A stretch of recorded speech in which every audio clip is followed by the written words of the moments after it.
Tuhan, salam sejahtera Bapak Ibu, Saudara-saudari, keluarga GPDI LCAD Magelang, dimanapun berada. Hari ini kita akan bersama-sama merenungkan kebenaran firman Tuhan melalui Renungan 79. Rise up, mari terus bangkit, bergerak, dan berdampak. Hari ini kita akan bersama-sama merenungkan dari Injil Markus pasal yang ke-16. Ada satu tema yang akan kita renungkan bersama, amanat. Amanat itu artinya pesan atau juga bisa berarti sebuah perintah yang harus diketahui dan dijalankan dengan baik dan benar. Nah, di Markus 16 kita belajar bersama-sama dalam satu periode ketika Yesus sudah menyelesaikan tugas pelayanannya di dunia ini. Lalu Yesus memberikan amanat, memberikan pesan, bahkan perintah kepada murid-muridnya yang sudah melayani bersama-sama. Sebelum Yesus meninggalkan dunia ini, dia memberikan satu amanat yang sangat penting dalam Markus 16 ayat 15. Mari kita akan membacanya bersama. Markus 16 ayat 15 berbunyi demikian. Lalu ia berkata kepada mereka, "Pergilah ke seluruh dunia, beritakanlah Injil kepada segala makhluk." Bapak, Ibu, Saudara, ini adalah hal yang penting yang kita perlu perhatikan karena sifatnya adalah amanat, pesan, atau perintah. Ini menjadi sesuatu hal yang kita harus perhatikan. Yang Yesus berikan kepada murid-muridnya, ini menjadi satu hal yang sangat menarik untuk kita lihat. Karena apa yang Yesus amanatkan itu sebenarnya menjadi satu perintah yang bahkan sejak semula sudah diberitakan kepada murid-muridnya. Apabila kita membaca di dalam Markus pasal yang pertama ayat yang ke-15 saya bacakan. Markus 1 ayat 15 katanya, "Waktunya telah genap, kerajaan Allah sudah dekat, bertobatlah dan percayalah kepada Injil." Sejak kitab Markus pasal yang pertama, berita tentang keselamatan, berita tentang Injil, berita tentang ada kerajaan surga sudah Yesus sampaikan.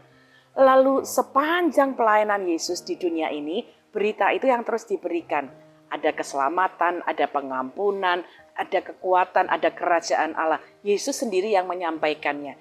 Dan ketika Yesus naik ke surga, dia memberikan amanat, dia memberikan pesan untuk kita sebagai murid-muridnya melakukan tugas yang sama, menyampaikan berita yang sama, memberikan informasi yang sama. Apa yang kita baca di dalam Markus pasal 16 ayat 15 itu bahkan menjadi perintah yang muncul juga di dalam Matius pasal 28 ayat 19 sampai 20, di mana di sana dikatakan untuk kita menjadikan semua bangsa muridnya. Di dalam Injil Yohanes 20 ayat 21 bahkan juga ada perintah yang sama bahwa Tuhanlah Yesus mengutus murid-muridnya. Dalam Kisah Para Rasul pasal 1 ayat 8 juga dikatakan, "Jadilah saksiku sampai ke ujung bumi." Itu sebabnya kita melihat amanat ini bukan hanya ditulis dalam kitab Injil Markus, tapi kita juga menemukan dalam beberapa catatan-catatan yang lain. Ini menunjukkan bahwa amanat, pesan ini pesan yang penting, ya, yang kita perlu perhatikan, kita tidak boleh abaikan. Tetapi khusus di dalam hari ini, di mana kita belajar Markus 16 ayat 15, ada beberapa hal yang menarik yang bahkan kita temukan dalam satu ayat ini saja. Markus 16 ayat 15, sekali lagi saya bacakan. Lalu ia berkata, ini adalah pesan dari Tuhan. Ini adalah misi dari Tuhan untuk dunia. Jadi menjadi sesuatu hal yang kita perlu renungkan. Di dunia ini, waktu kita dapat amanat, kita dapat pesan dari atasan kita, dari bos kita, dari orang yang punya otoritas di atas kita, kita pasti perhatikan dengan baik. Anak-anak yang dapat juga pesan dari orang tua, amanat dari orang tua pasti memperhatikannya. Apalagi yang kita belajar dari firman Tuhan. Ini misi dari Tuhan untuk dunia. Jadi menjadi sesuatu hal yang penting untuk kita memperhatikannya. Kemudian dikatakan demikian, pergilah ke seluruh dunia. Adalah satu bagian yang penting untuk kita melihat bahwa kita dipanggil Tuhan untuk jadi anak-anak Tuhan yang aktif. Jangan jadi anak-anak Tuhan yang pasif. Jangan jadi anak-anak Tuhan yang hanya diam saja. Jangan jadi anak-anak Tuhan yang penting aku selamat. Yang penting aku baik-baik saja. Yang penting aku sudah oke. Tuhan ingin kita menjadi anak-anak Tuhan yang aktif, yang kemudian setelah menerima keselamatan dari Tuhan, kita pun juga punya kerinduan yang sama. Memberitakan Injil itu artinya menceritakan siapa Yesus, menceritakan apa yang Yesus lakukan, menceritakan karya Yesus, termasuk di dalamnya ada pemulihan, ada pengampunan, ada pengharapan di dalam Tuhan. Jadi Bapak Ibu Saudara, kita dipanggil untuk berperan aktif. Kalau kita punya keluarga, aktiflah untuk membawa keluargamu mengetahui, mengenal siapa Yesus, apa yang Yesus lakukan. Kalau kita ada di tempat kerja, kalau kita ada di sekolah, kalau kita ada di komunitas apapun juga, jadilah orang yang aktif untuk dapat membawa kabar baik, ya, berita tentang keselamatan kepada orang-orang yang ada di sekitar kita.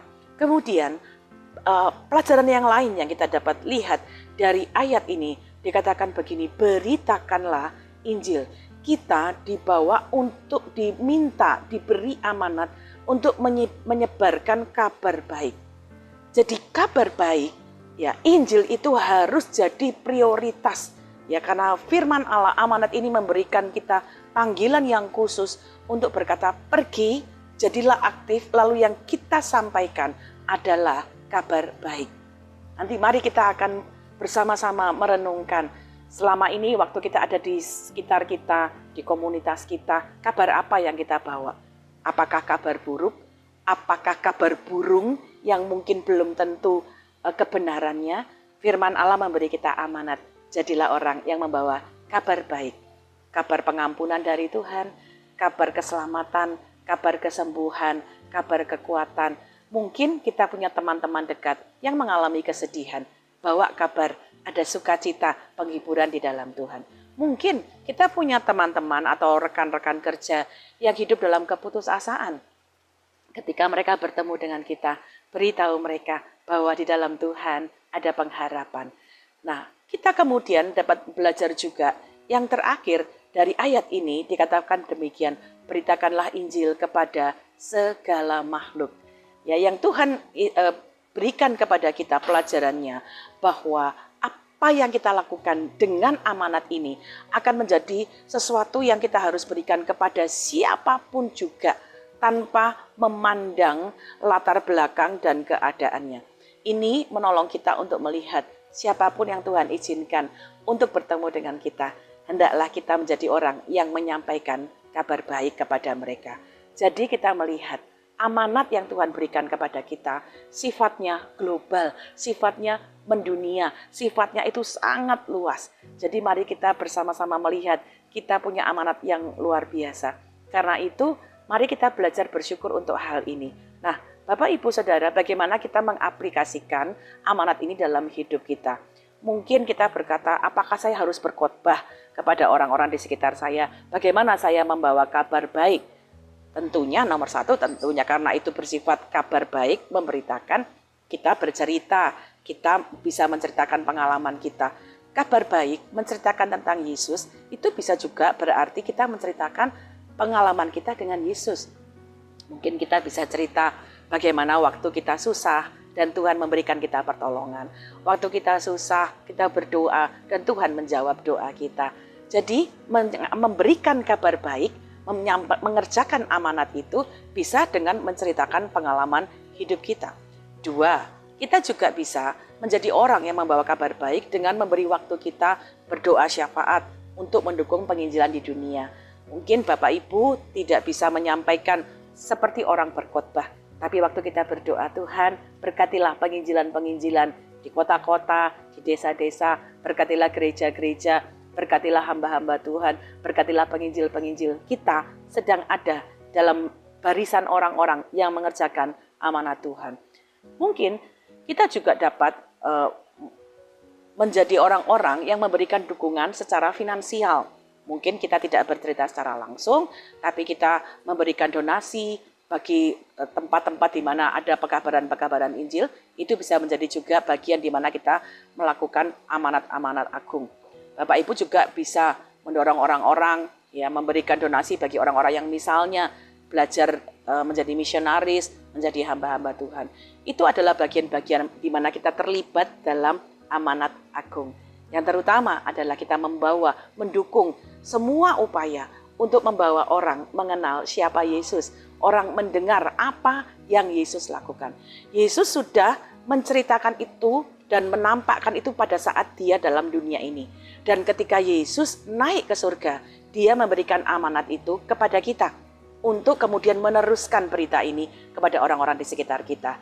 Jadi mari kita selesaikan amanat Tuhan sampai itu menjadi sesuatu yang kita kerjakan sampai akhir hidup kita. Jangan sia-siakan kesempatan untuk memberikan kabar baik kepada siapapun juga. Jadi hari ini ketika kita mendengarkan satu amanat yang luar biasa ini, mari kita renungkan. Sudahkah keluargaku mengenal Yesus? Sudahkah orang-orang di sekitarku mendengar tentang Yesus melalui aku? Sudahkah komunitasku mengenal Yesus melalui perbuatanku, perkataanku, atau bahkan hidupku? Biarlah ini mendorong kita untuk jadi orang-orang yang melakukan amanat Tuhan dimanapun kita berada. Puji Tuhan, demikian renungan 79 yang dapat kita ikuti, kiranya dapat menjadi berkat bagi kita semua. Kita punya tugas yang sama, kita punya amanat yang sama. Kerjakan tugas kita dengan sebaik-baiknya sampai selesai, sampai akhir hidup kita. Bapak, Ibu, Saudara yang ingin didoakan untuk pokok doa tertentu dapat menyampaikannya melalui WhatsApp di 0813 742 0088. Bahkan Bapak Ibu juga kami dorong, mari berikan kesaksian, baik mujizat kesembuhan, pemulihan dari masalah keluarga dan lain-lain. Itu juga adalah bagian kita melakukan amanat Tuhan. Waktu kita bersaksi, kita sedang menceritakan kebaikan Tuhan dalam hidup kita. Puji Tuhan, mari kita berdoa. Bapa, kami mengucap syukur, berterima kasih karena Engkau terus memakai hidup kami, bahkan memberikan kami satu kesempatan untuk melaksanakan amanat-Mu yang agung, untuk menjadi pemberita Injil, pemberita kabar baik yang kami sudah alami dari Kristus, yang kami sudah alami di dalam Yesus. Kami berdoa, berkatilah kami, keluarga GPDI El Shaddai Magelang, supaya hidup kami seluruhnya dapat dipakai untuk menjalankan amanat agung. Waktu kami berbicara, waktu kami bertingkah laku, waktu kami berbuat, hidup kami menceritakan tentang Kristus. Terima kasih Bapa, tolong kami setia melakukan amanat Tuhan sampai selesai, sampai akhir hidup kami. Sehingga melalui hidup kami banyak orang dapat dibawa untuk mengenal Kristus. Terima kasih Tuhan, janganlah hendaknya kerajinan seluruh keluarga GPDI El Shaddai Magelang menjadi kendor. Biarlah roh kami menyala-nyala dan terus melayani Tuhan. Kami mengucap syukur di dalam nama Tuhan Yesus Kristus. Haleluya. Amin.